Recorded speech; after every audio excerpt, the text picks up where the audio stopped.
दोस्तों, प्रतिदिन सब घर में भगवान की पूजा उपासना सभी लोग नियम से करते ही हैं। आज जगह का अभाव हो गया है, लेकिन फिर भी हर घर में एक मंदिर देखने को जरूर मिलता है।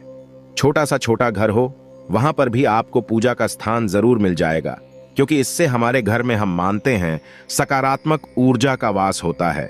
चाहे आप किराए के घर में रहे या अपने घर में रहें, अपने अपने जगह की अवेलेबिलिटी के अनुसार हर इंसान पूजा पाठ जरूर करता है। दोस्तों, बड़ा सवाल यह आता है कि घर में पूजा स्थान का होना सही जगह बहुत आवश्यक होता है। हम चाहें वास्तु की दृष्टि से देखें या तांत्रिक दृष्टि से देखें, हमारे घर का जो पूजा का स्थल होता है वो हमारे जीवन पर पॉजिटिव और नेगेटिव असर डालता है। दोस्तों, आप कहीं पर भी पूजा स्थान रखें, लेकिन सबसे पहले यह बात जरूर ही होनी चाहिए कि सूर्य की रोशनी आपके पूजा स्थल तक जरूर पहुंचती हो। यदि सूर्य की रोशनी नहीं पड़ती है तो आप भगवान सूर्य नारायण का चित्र अपने मंदिर में अवश्य लगा लें। इससे क्या होगा? अदृश्य रूप से आपके घर के मंदिर में सूर्य की रोशनी पड़ती है और नकारात्मक ऊर्जा का आभास भी नहीं होता। हमारी पूजा भी सफल होती है। पूजा करते समय आपका मुख किस दिशा में हो, भगवान की प्रतिमा का मुख किस दिशा में हो, यह भी विशेष रूप से अगर ध्यान रखा जाए तो सही फलों की प्राप्ति कराता है। दोस्तों, वैसे तो हम क्या मानते हैं कि किसी भी स्थान में, किसी भी दिशा में भक्ति भाव से अगर हम पूजन करें तो वो सफल होता है। लेकिन जब हम वास्तु की बात करते हैं तो मकान के जो उत्तर पूर्व दिशा में होता है स्थान, वो सबसे सर्वोत्तम माना गया है। दोस्तों, इस स्थान पर पूजा स्थल होने से माना जाता है कि घर में शांति बनी रहती है, सुकून होता है, धन, प्रसन्नता और स्वास्थ्य का लाभ मिलता है। उत्तर पूर्व दिशा का महत्व बताते हुए वास्तु में कहा जाता है कि जब वास्तु भगवान को धरती पर लाया गया था तो उनका शीर्ष यानी उनका मस्तक उत्तर पूरब दिशा में था। इसलिए इस दिशा को सबसे श्रेष्ठ माना गया है। और यह दिशा और भी इंपॉर्टेंट क्यों है? क्योंकि सूर्य की पवित्र किरणें भी हमें इसी दिशा से मिलती है, जो कि हमारे घर में वहां की पूजा स्थल के वातावरण को सकारात्मक ऊर्जा से भर देती है। दोस्तों, आप चाहे जॉइंट फैमिली में रहते हो सकता है कई फैमिलीज में आजकल होता है कि परिवार एक होता है, बंटवारा हो जाता है भाई भाई का, लेकिन और सभी लोग एक ही घर में कई सारे पूजा घर बना लेते हैं। ऐसी मिस्टेक आपको नहीं करनी चाहिए। हो सकता है आपके घर में बंटवारा हो गया हो, अलग अलग रूम में रहते हैं, लेकिन एक ही मकान में, एक ही घर में आपको एक ही पूजा रूम रखना चाहिए। नहीं तो जितने मेंबर्स हैं परिवार के, ये नहीं देखेंगे भगवान कि कौन से मेंबर पे परेशानी आ रही है। घर में परेशानियां बढ़ने लगती हैं सभी के लिए। दोस्तों, ईशान कोण वैसे भी देवताओं का स्थान माना गया। ईशान कोण यानी north east corner of the house भगवान शिव का वास होता है। देवगुरु बृहस्पति केतु की दिशा भी ईशान कोण बताई गई है और इसीलिए इस कोण को पूजा पाठ के लिए, अध्यात्म के लिए सबसे बेहतर माना जाता है। किस्मत के धनी होते हैं वो लोग जिनका मंदिर ईशान कोण में होता है। साक्षात भगवान की कृपा बरसती है, देवी देवताओं की कृपा बरसती है, ईश्वर खुशी से प्रसन्न होकर नृत्य करते हैं। दोस्तों, ध्यान रखें, अगर पूजा रूम चाहे एक जगह हो, आप एक ही रूम में हो, लेकिन उसको हमेशा आपको ढक कर रखना चाहिए। लेकिन ज्यादा लंबे समय तक अगर दरवाजा आदि भी है, पर्दा आदि भी है, समय समय पर जैसे आप उठते हैं वैसे भगवान के मंदिर को खोलें। जैसे आप सोते हैं वैसे ही भगवान को शयन कराएं। इस प्रकार से आपको उनकी देखभाल करनी चाहिए, नहीं तो दोष कारक परिणाम प्राप्त होते हैं। कुछ लोग क्या करते हैं, पूजा घर के आसपास गंदगी रखते हैं, पर्दा लगा दिया भूल गए, भगवान को खोला नहीं, चारों तरफ वातावरण में शोरगुल होता रखता है। ऐसा पूजा रूम दोष युक्त होता है, चाहे वो वास्तु सम्मत क्यों ना हो। लेकिन ऐसे स्थान पर आकाश तत्व और वायु तत्व प्रदूषित हो जाते हैं, जिसके कारण इस पूजा कक्ष में बैठकर पूजन करने वाले व्यक्ति की एकाग्रता भंग होती है और पूजा का शुभ फल प्राप्त नहीं होता। इसलिए जब भी आप पूजा करने बैठे, ध्यान रखें आपके आसपास के वातावरण में शांति हो, तभी पूजन करने आपको बैठना चाहिए। दोस्तों, जो भी विद्यार्थी हो या ज्ञान की प्राप्ति के इच्छुक व्यक्ति हो, उनको भी पूर्व दिशा में मंदिर की स्थापना करनी चाहिए और ध्यान रखना चाहिए घर में सीढ़ियों के नीचे बाथरूम से सटा हुआ या ऊपर नीचे बाथरूम हो, ऐसे स्थान पे बाथरूम के बगल में या बेसमेंट में, घर के बेसमेंट में आपको मंदिर नहीं बनानी चाहिए। इससे घर की खुशहाली और समृद्धि के लिए उत्तम नहीं माना जाता। कई लोग क्या करते हैं, मंदिरों की तरह घर में ही जो मंदिर रूम बनाते हैं उसमें गुंबद बनाते हैं, कलश बनाते हैं। ये चीजें आपको घर के अंदर नहीं बनवानी चाहिए और मंदिर के ऊपर बीम या कोई भारी सामान नहीं होना चाहिए। मंदिर में खाली पड़े माचिस के डिब्बे, अगरबत्ती के डिब्बे, सूखे फूल, गीले कचरे आदि, माता के फटे वस्त्र, देवी देवताओं के फटे वस्त्र, गले वस्त्र तुरंत पर्व आदियों पर बदल देना चाहिए। इससे दोष घर में उत्पन्न हो जाता है। दोस्तों, आज की जानकारी बहुत ही खूबसूरत है। आपको माता रानी की सौगंध है। एक लाइक जरूर करना। आप जिस भी देवी देवताओं को मानते हैं उनके लिए एक लाइक जरूर करें और हमारे चैनल को जरूर सब्सक्राइब करें। आज की जानकारी आपको कोई नहीं बताएगा। यह बहुत ही महत्वपूर्ण और सर्वश्रेष्ठ जानकारी है जो आगे आपके लिए बहुत ही उपयोगी साबित होगी। दोस्तों, पूजा में आपको ध्यान रखना चाहिए कुछ बातें कि बीच में जब भी आप भगवान की अरेंजमेंट करेंगे तो सबसे पहले रोज सुबह ध्यान रखें। पंचदेव की पूजा आपको जरूर करनी चाहिए। पंचदेव कौन कौन है? सूर्य, गणपति, शिव जी, विष्णु और मां दुर्गा। और ध्यान देना चाहिए कि पूजा स्थल पर बीच में भगवान गणेश की तस्वीर या मूर्ति जरूर होनी चाहिए। पूजा घर में अगर आप ब्रह्मा, विष्णु, शिव, इंद्र और सूर्य और कार्तिकेय की तस्वीरें रखते हैं तो इनका मुख हमेशा पूरब या पश्चिम दिशा की ओर ही होना चाहिए। दोस्तों, प्रथम पूज्य श्री गणेश के स्मरण मात्र कर लेने से कार्य सिद्ध होते हैं और घर में इनकी मूर्ति रखना बहुत ही शुभ माना जाता है। अधिकांश घरों में आप देखते होंगे बहुत सारी मूर्तियां होती हैं, लेकिन ध्यान रखें कि गजानन की मूर्तियों की संख्या 1, 3 या 5 नहीं होनी चाहिए। ये अशुभ माना गया है, यानी इनकी संख्या इवन नंबर्स में होनी चाहिए, आउट नंबर्स में नहीं होनी चाहिए। श्री गणेश का स्वरूप सम संख्या के समान होता है। इस कारण इनकी मूर्तियों की संख्या भी विषम होना गलत मानी गई है।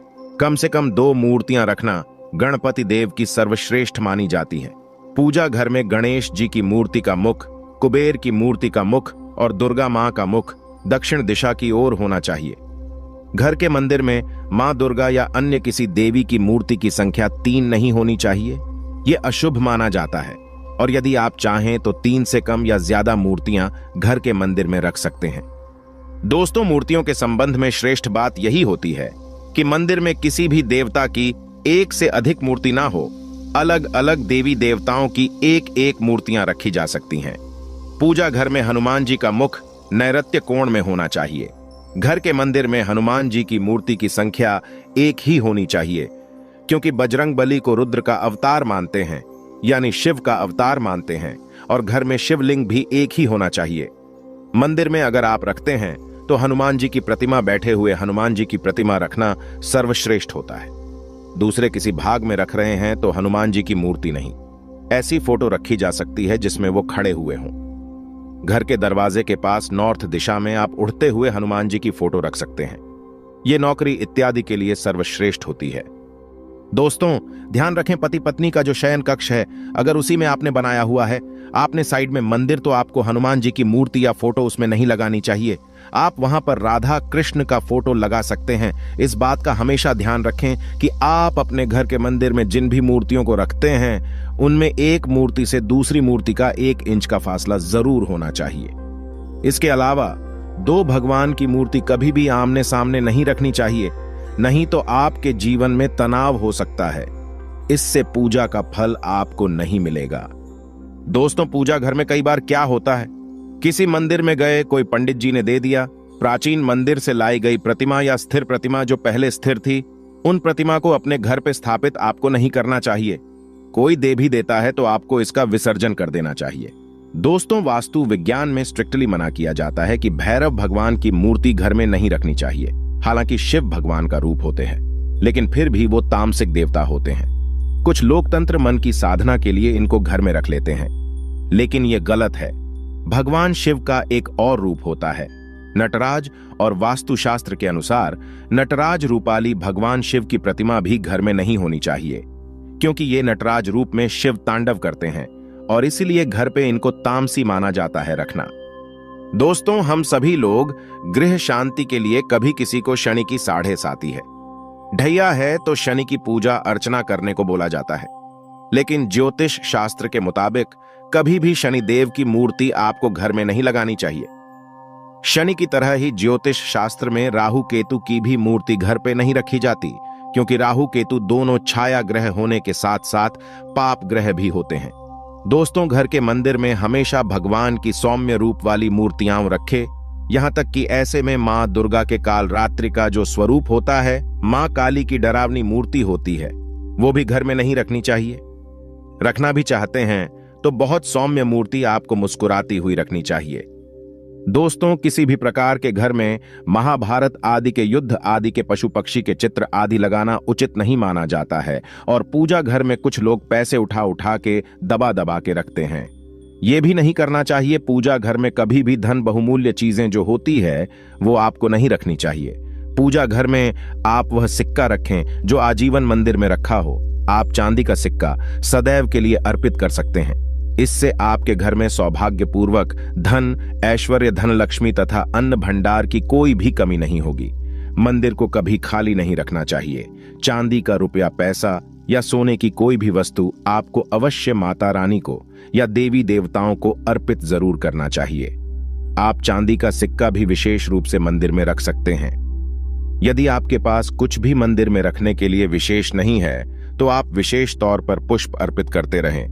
पुष्प जो होते हैं हीरे, मोती, सोना, चांदी से भी बढ़कर देवी देवताओं के लिए होते हैं। दोस्तों, ये तो हुई मूर्तियों की व्यवस्था। अब हमें रोज सुबह जब हम पूजन शुरू करते हैं तो सबसे पहले ये ध्यान रखें, पूरे घर में आपको हल्दी के जल का कम से कम मुख्य द्वार पर हल्दी के जल का और हो सके तो गौमूत्र का छिड़काव आपको जरूर करना चाहिए। सबसे पहले सूर्य देवता को अर्घ आपको देना चाहिए और फिर तुलसी को अर्घ देना चाहिए। शाम को तुलसी के आगे दीपक जरूर जलाए। आपके अगर इष्ट देव हो उनका भी ध्यान आपको जरूर करना चाहिए। दोस्तों, कभी भी बासी हुए या झूठे भोजन किए हुए वस्त्र पहन करके आपको सुबह भगवान की पूजा नहीं करनी चाहिए। पूजा के समय मुख शुद्ध रहे, इसका विशेष ध्यान रखना चाहिए। पूजा से पहले आचमन कर ले और पूजा के दौरान मुख में चाहे प्रसाद ही सही, कुछ भी नहीं रखना चाहिए। पूजा में हम जिस आसन पर बैठते हैं उसे पैरों से कभी भी इधर उधर नहीं खसकाना चाहिए। हमेशा आसन को हाथों से ही उठाना और बिछाना चाहिए। जिस आसन पर हम बैठकर पूजा पाठ करते हैं वह आसन हमारे लिए सिद्ध हो जाता है, पवित्र हो जाता है, इसीलिए पैरों से नहीं खसकाना चाहिए। दोस्तों, अगर आपके घर में पितृ पूजा आप करते हैं जो कि सर्वश्रेष्ठ है, तो पितृ की तस्वीर कभी भी देवी देवताओं की तस्वीर के साथ नहीं रखनी चाहिए। मंदिर में मृतकों की, पूर्वजों की इनके चित्र आपको नहीं लगाने चाहिए। पूर्वजों के चित्र लगाने के लिए दक्षिण दिशा का क्षेत्र सबसे अच्छा रहता है और इस दीवार पर मृतकों के चित्र लगाए जा सकते हैं। उनके सामने भी नियमित रूप से जल की घंटी या जल का लोटा, जिसको कहते हैं, वो जरूर रखना चाहिए और हर सुबह दक्षिण दिशा में जल चढ़ाकर फिर फ्रेश जल भरकर वापस लौटे को वहीं रख देना चाहिए। रोज सुबह शाम एक दीपक कम से कम उनके नाम का दक्षिण मुखी होकर के जरूर जलाना चाहिए। अगर सुबह शाम दोनों समय नहीं भी जला सके तो कम से कम शाम के समय आपको ये जरूर करना चाहिए। दोस्तों, और वर्ष भर में जब भी श्रेष्ठ मुहूर्त आते हैं, कोई भी तीज त्योहार होता है, तो पूरे घर में आपको गौमूत्र का छिड़काव करना चाहिए। गौमूत्र के छिड़काव से दो चीजें होती हैं। एक तो वातावरण पवित्र होता है, सकारात्मकता आती है, और दूसरा गौमूत्र बहुत ही चमत्कारी उपाय होता है। इस उपाय से घर पर दैवीय शक्तियों की कृपा बनी रहती है और किसी भी तरह का ब्लैक मैजिक हो, घर पे नेगेटिव एनर्जी का वास हो चुका है, वो घर से बिल्कुल दूर हो जाते हैं। दोस्तों, जो भी मूर्तियां आप अपनी पूजा मंदिर में रखेंगे वो छोटी और कम वजनी हो तो ही बेहतर है। ज्यादा बड़ी बड़ी मंदिर की तरह मूर्तियां आपको घर में विराजमान नहीं करनी चाहिए। शिवलिंग के लिए बताया जाता है कि अंगूठे के आकार से बड़ा नहीं होना चाहिए और शिव जी को अगर आप रखते हैं तो शिव परिवार को जरूर ही रखना चाहिए। भगवान का चेहरा कभी भी ढका हुआ नहीं होना चाहिए। यहां तक कि फूल माला से भी कई लोग चेहरा ढक देते हैं। ऐसा नहीं करना चाहिए। संभव हो तो पूजा स्थल आपका ग्राउंड फ्लोर पर रखें और खुला खुला और बड़ा होना चाहिए। दोस्तों, अगर कोई मूर्ति खंडित हो जाए या पूजा का सामान क्षतिग्रस्त हो जाए, चाहे वो दीपक ही हो, उसे तुरंत पूजा स्थल से हटाकर कहीं बहते जल में प्रवाहित कर देना चाहिए। खंडित मूर्तियों की पूजा अशुभ मानी गई है। इस संबंध में सिर्फ एक बात ध्यान रखें कि सिर्फ शिवलिंग अगर आपका उसमें क्रैक है या कुछ भी है, किसी भी अवस्था में शिवलिंग खंडित नहीं मानी जाती है। भगवान के आगे एक जल का लोटा हमेशा रखना चाहिए और हो सके तो तुलसी पत्र, जो भी विष्णु भगवान राम जी हो या विष्णु भगवान के स्वरूप हो, कृष्ण हो, हनुमान हो, इन सभी को आपको तुलसी दल रोज जरूर चढ़ाना चाहिए। दोस्तों, 5 मिनट ही सही, पर पूजा सुबह सुबह दिन की शुरुआत करने के पहले आपको ध्यान करना, आसन देना, भगवान को स्नान करवाना, धूप दीप करना, अक्षत चावल चढ़ाना, कुमकुम चंदन चढ़ाना, पुष्प चढ़ाना, प्रसाद चढ़ाना, ये जो जितना भी आप कर सके थोड़ा बहुत ही सही आपको जरूर करना चाहिए। सभी प्रकार की पूजा में चावल विशेष रूप से चढ़ाए जाते हैं, लेकिन पूजा के चावल हमेशा अक्षत होने चाहिए, यानी अखंडित होने चाहिए। पूरे चावल, बिना टूटे हुए चावल आपको चढ़ाने चाहिए। हो सके तो इन्हें हल्दी से पीला करके रखे। कैसे पीला करते हैं? हल्दी से थोड़े से पानी में हल्दी को घोल ले, फिर इन चावलों को उसमें मिक्स कर दे। उसके बाद उसको फैलाकर सुखा ले और इसके बाद इसको स्टोर करके आप रख ले। इस तरह से पीले चावलों से अगर आप पूजन करते हैं तो माना जाता है यह बहुत ही धनदायी होता है। दोस्तों, रोज आपको पूजा में 2 दीपक जरूर जलाने चाहिए। एक घी का दीपक और एक तेल का दीपक। घी का दीपक दाहिनी ओर यानी कि राइट हैंड साइड में जलाना चाहिए और तेल का दीपक बाईं ओर चलाना चाहिए। घी के दीपक के लिए सफेद रुई की बाती का उपयोग किया जाना चाहिए और तेल के दीपक के लिए हो सके तो लाल धागे की बाती सर्वश्रेष्ठ बताई गई है। जिस दीपक में आप तेल डालेंगे उसमें 2 लौंग और 2 कपूर आप जरूर डालें।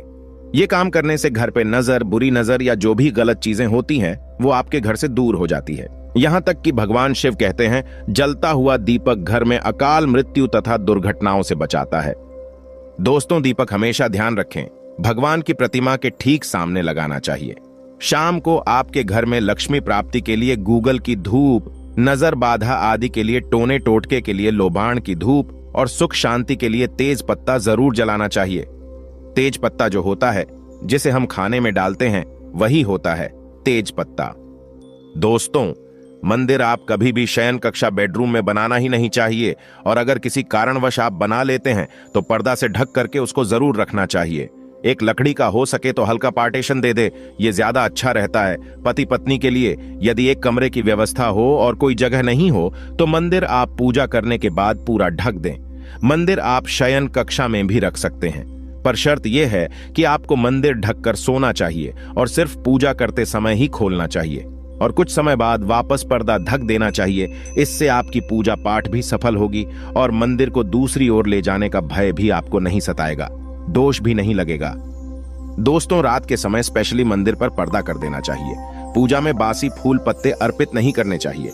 हमेशा स्वच्छ और ताजे जल का ही उपयोग करें और भगवान देवी देवताओं के ऊपर चढ़ाए गए हार, फूल, पत्तियां आदि जो भी आप चढ़ाते हैं उनको कभी भी बिना धोए अर्पित नहीं करना चाहिए। एक बार पहले साफ पानी से जरूर धो लें। जब भी फूल चढ़ाएंगे तो दाएं हाथ की अनामिका और अंगूठे की सहायता से आपको फूल अर्पित करने चाहिए और चढ़ाए हुए फूल को अंगूठे और तर्जनी की सहायता से उतारने चाहिए। फूल की कलियों को चढ़ाना मनाही होता है। कभी भी फूल की कलियां भगवान पर नहीं चढ़ानी चाहिए, लेकिन यह नियम कमल के फूल पर लागू नहीं होता है। दोस्तों, कभी भी मंदिर का कूड़ा कचरा, अगरबत्ती के डिब्बे, माचिस के डिब्बे, सड़े हुए फूल तथा मैले वस्त्र गंगा मैया में विसर्जित नहीं करना चाहिए। इससे गंगा मैया नाराज हो जाती हैं। शास्त्रों में एक कथा आती है, गंगा में जब लोग सड़े गले वस्त्र और सड़ी चीज विसर्जित करने लगे थे तब माता गंगा भगवान शिव के पास रोते हुए गई थीं। तब भगवान शिव ने क्रोधित होकर ऐसा वरदान गंगा माता को दिया था कि जो भी व्यक्ति अपवित्र चीजें गंगा में विसर्जित करेगा उसको मेरा भयंकर श्राप लगेगा। वह नरक में भटकता रहेगा, उसे कभी मोक्ष प्राप्त नहीं होगा, उसे गंगाजल कभी प्राप्त नहीं होगा। वह कितना भी गंगा में स्नान कर ले उसका शरीर हमेशा अपवित्र ही रहेगा। इसीलिए गंगा में केवल पवित्र राख, हवन सामग्री की राख, पवित्र फूल या देवी देवताओं की खंडित मूर्तियां ही विसर्जित करना चाहिए। डब्बे पन्नियां कभी गंगा में नहीं डालना चाहिए। जानवरों की हड्डी मांस गंगा में कभी नहीं डालना चाहिए। दोस्तों, तुलसी के बिना ईश्वर की पूजा पूर्ण नहीं मानी जाती। तुलसी की जो मंजरी होती है वो सब फूलों से बढ़कर मानी जाती है। मंगल, शुक्र, रवि अमावस्या, पूर्णिमा, द्वादशी और रात के समय या संध्या काल में तुलसी दल नहीं तोड़ना चाहिए। यहां तक कि ग्रहण हो, ग्रहण के दौरान भी तुलसी पत्र नहीं तोड़ना चाहिए। तुलसी पत्र तोड़ते समय यह ध्यान रखना जरूरी होता है कि पत्तियां जरूर हो, खाली डंडी तुलसी की ना तोड़े। और शिव जी और गणपति को भूल से भी तुलसी नहीं चढ़ानी चाहिए। इनको आप बेल पत्र चढ़ाएं, ये सर्वेश श्रेष्ठ होता है। दोस्तों, तुलसी के पत्ते और गंगाजल कभी भी बासी नहीं माने जाते। 11 दिन तक आप वही तुलसी को बार बार धो करके चढ़ा सकते हैं और बार बार इनका उपयोग आप कर सकते हैं। शेष सामग्री आपको ताजी ही उपयोग करनी चाहिए।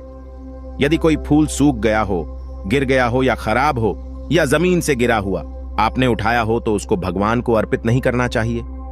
दोस्तों, वास्तु शास्त्र के अनुसार जिन देवताओं के 2 से ज्यादा हाथों में अस्त्र हो, उनके चित्र आपको घर पे नहीं लगाने चाहिए। और सबसे महत्वपूर्ण बात यह है कि जब भी पूजा करें तो घर के सभी कोनों में एक बार घंटी जरूर बजानी चाहिए। पूरे घर में घूम के घंटी बजाएं या फिर आप चाहें तो शंख बजा सकते हैं। शंख ध्वनि करें, इससे सारी नकारात्मक ऊर्जा आपके घर से बाहर चली जाती है और आपके घर में सकारात्मक ऊर्जा का संचार होता है। आप अपने घर के मंदिर में पूजा करने के लिए शंख अगर रखते हैं तो ध्यान रखें, कभी भी घर में 2 शंख नहीं होने चाहिए।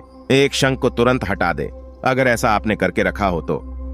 दोस्तों, घर के आसपास अगर आपके कोई मंदिर है तो उसमें स्थापित देवी देवता पहला तो होना ही नहीं चाहिए।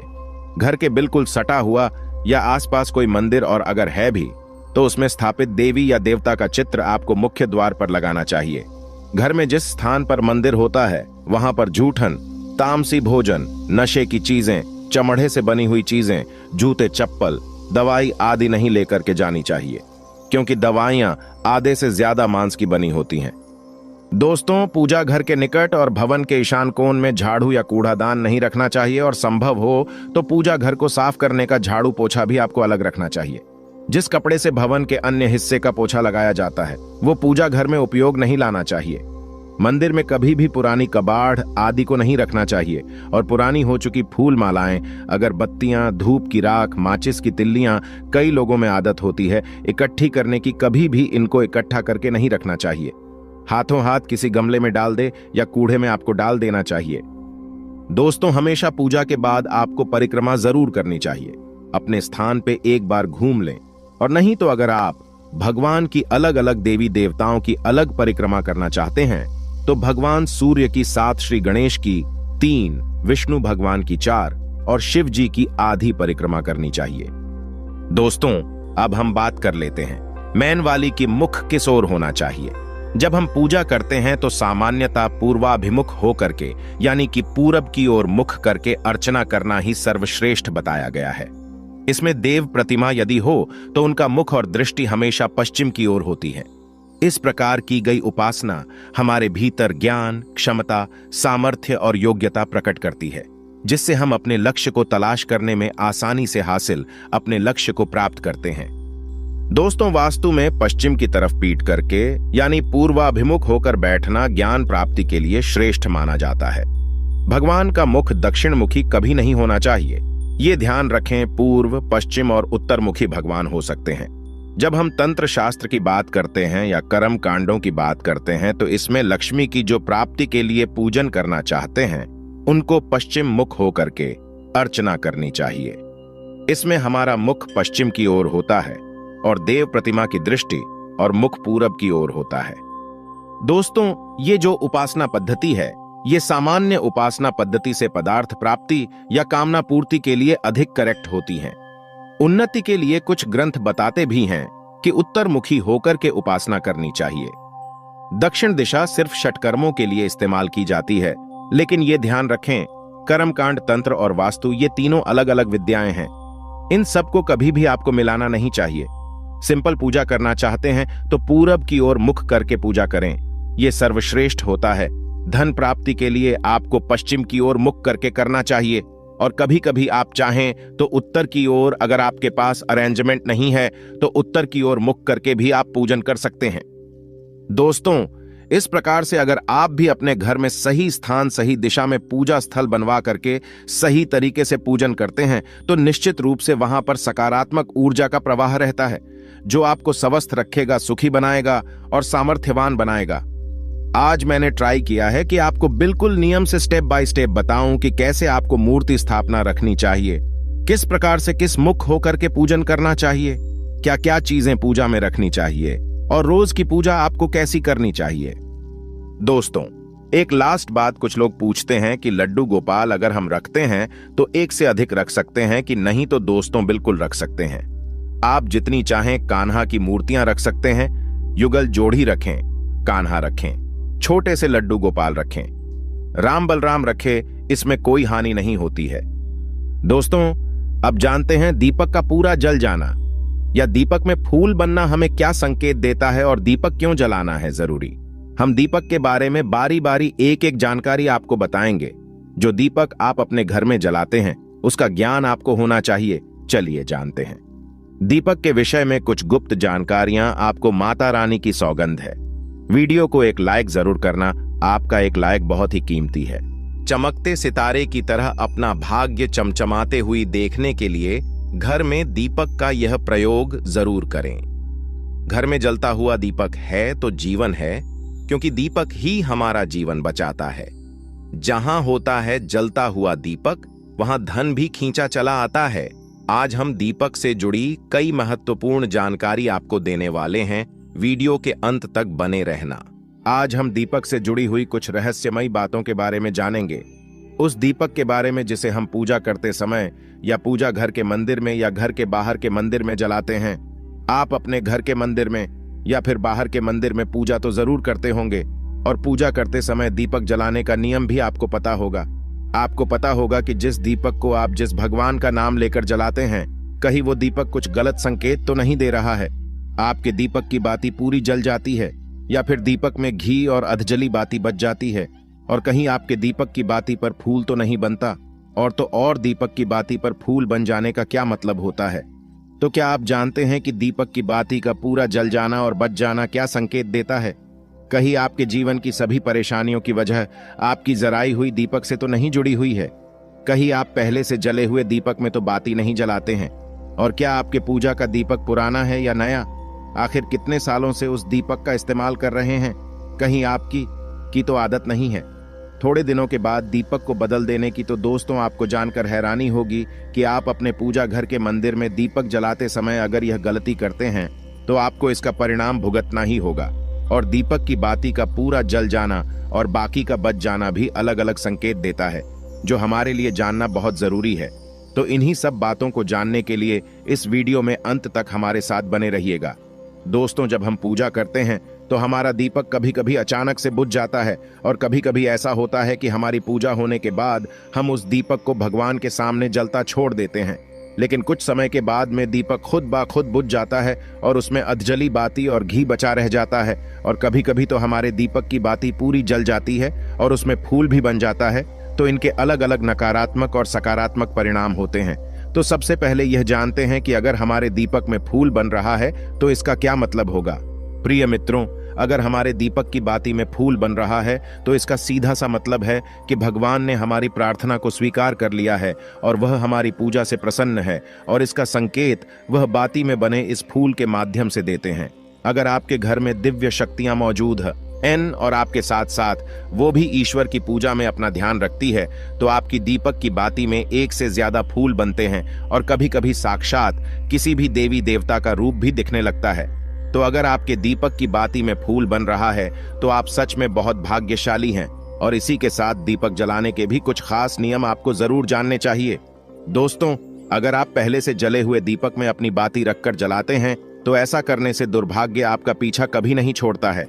अगर दीपक में पहले से जली हुई बाती की राख या फिर रुई और कलौंज है और आपने अपनी बाती इसमें रखकर जला दी, तो ऐसा करने से भगवान आपसे प्रसन्न होने की बजाय आपसे नाराज हो जाते हैं और आपको इसके बहुत ही भयानक परिणाम देखने को मिलते हैं और आपके बनते हुए काम बिगड़ने लगते हैं। आपकी तिजोरी का धन खर्च होने लगता है और आपके धन आने के सारे रास्ते भी बंद हो जाते हैं। तो हमेशा यह ध्यान रखें कि जब भी आप दीपक जलाएं, आप हमेशा साफ सुथरे दीपक का ही इस्तेमाल करें। दोस्तों, इसी के साथ कुछ लोगों की आदत होती है कि वह हर थोड़े दिन बाद अपने दीपक को बदल देते हैं। तो इस पर गुरुजी का कहना है कि आप जिस दीपक से पूजा करते हैं, आप उस दीपक को कभी मत बदलिए। आप उस दीपक को सिद्ध हो जाने दीजिए। जब कोई दीपक रोजाना भगवान के सामने जलता है तो वह दीपक समय के साथ सिद्ध हो जाता है। भगवान की सकारात्मक ऊर्जा उस दीपक में आ जाती है और जब भी आप वो दीपक जलाते हैं तो आपका तन और मन दोनों पवित्र हो जाते हैं। तो आप हर रोज उस दीपक को साफ कीजिए, फिर उसमें बाती रखकर जलाएं। आप जितनी बार भी दीपक जलाएं, उतनी बार उस दीपक को साफ करके बार बार उसी दीपक में बाती जलाएं। लेकिन अगर आप गलती से भी उस दीपक को बदलते हैं तो आपकी तरक्की में रुकावट आ सकती है। इसलिए आप अपने दीपक को कभी भी मत बदलना। 10 साल 20 साल तक आप उसी दीपक में लगातार बाती जलाएं। इससे आपका दीपक सिद्ध हो जाएगा। और आप इसका चमत्कार अपने घर में भी देख सकते हैं। अगर आपके घर में कोई भी रोगी हो, बीमार हो या किसी का बुखार नहीं जा रहा हो, तो आप इस दीपक को थोड़ी देर के लिए किसी बर्तन में डालिए और अब उस रोगी को ये पानी पिला दीजिए। 10 से 15 मिनट के भीतर उसका बुखार उतार जाएगा। वहीं अगर आपके घर में किसी को नजर लगी हो या फिर आपके व्यापार में किसी की नजर लगी हो, आपका धंधा अच्छे से नहीं चल रहा हो, तो भी आप इस दीपक को तांबे के बर्तन के भीतर पानी में भरकर उसमें डाल दीजिए और रात भर के लिए छोड़ दीजिए। अगल दिन सुबह पानी का छिड़काव अपने घर में और अपनी दुकान पर करिए। ऐसा करने से आपको साफ साफ परिणाम दिखाई देंगे, क्योंकि जब हम लगातार एक ही वस्तु का प्रयोग अपनी पूजा में करते हैं तो वह वस्तु शुद्ध हो जाती है।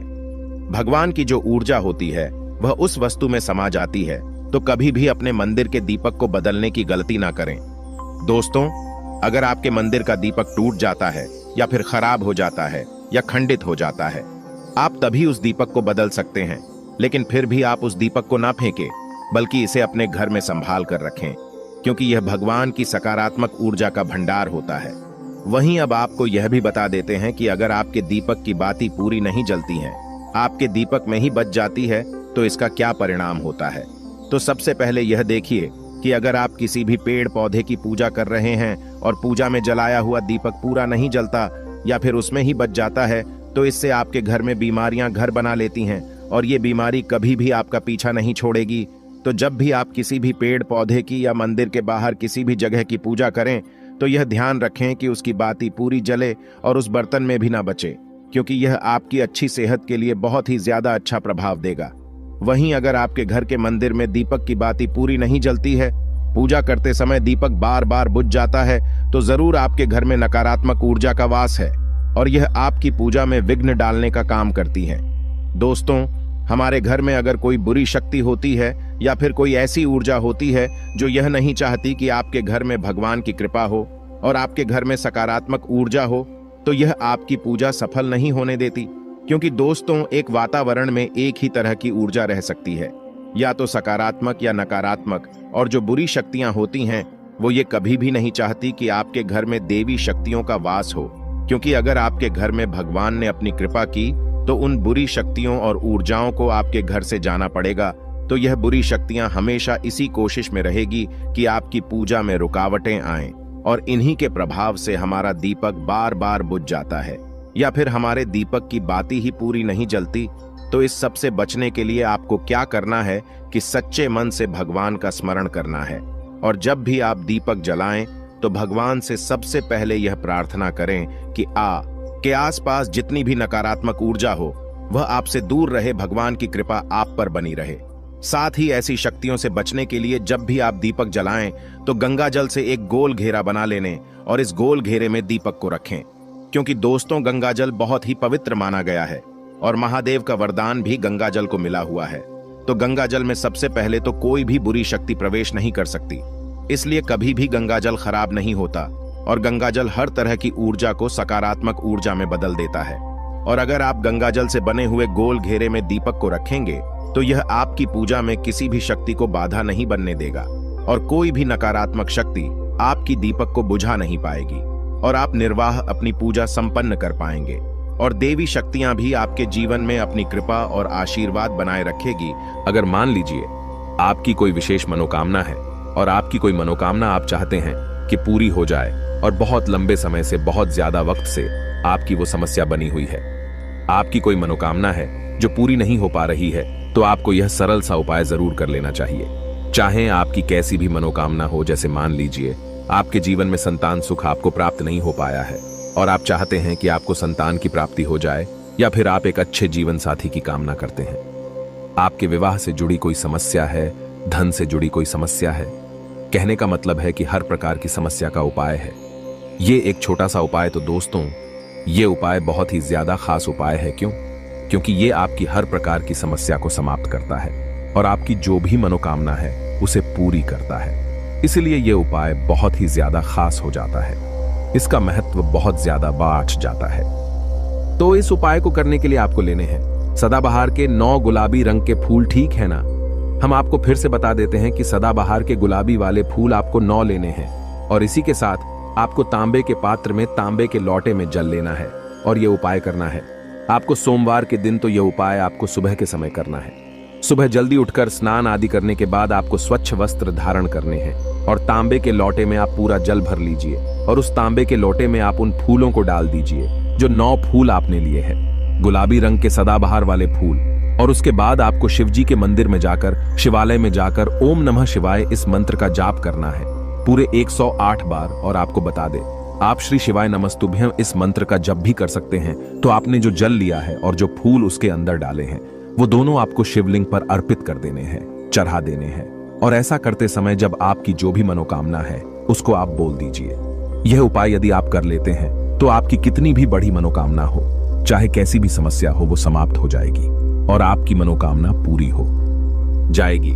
चाहे जैसी भी आपकी मनोकामना हो, संतान से जुड़ी हो, व्यापार से जुड़ी हो, धन से जुड़ी हो, स्वास्थ्य से जुड़ी हो, कैसी भी आपकी मनोकामना हो।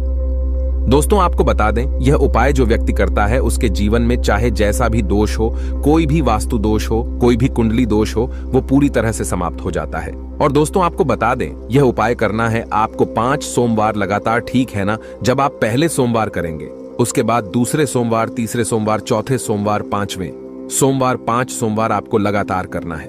बीच में गैपिंग नहीं करना है आपको, ठीक है ना, गैप नहीं देना है। दोस्तों बात करते हैं कि यदि आपने यह उपाय सोमवार के दिन सुबह के समय किया है और 9 से 10 के बीच किया है तो आपको हर सोमवार को वैसे ही करना है जैसे आपने पहले सोमवार को किया है। इस चीज को आप विशेष करके ध्यान रखें। तो दोस्तों यदि आप इस उपाय को कर लेते हैं तो आप अपनी कैसी भी मनोकामना पूरी कर सकते हैं। इन छोटे सरल से उपायों को करके आपको अपने मन में पूरी सच्ची श्रद्धा और पूरा विश्वास होना चाहिए, तब ये उपाय असर करते हैं। दोस्तों आज की वीडियो में बस इतना ही। मिलते हैं आपसे एक नई वीडियो के साथ। अगर आपने अभी तक जयकारा नहीं लगाया है तो कमेंट सेक्शन में जयकारा जरूर लगा दीजिए। जयकारा लगाने से आपकी जो भी मनोकामना है वो बहुत जल्दी पूरी होती है। और साथ ही वीडियो को लाइक जरूर कर दीजिए। हमारे चैनल पर पहली बार आए हैं तो सब्सक्राइब करना ना भूलें। मिलते हैं एक नई वीडियो के साथ। हर हर महादेव, जय शिव शंभू।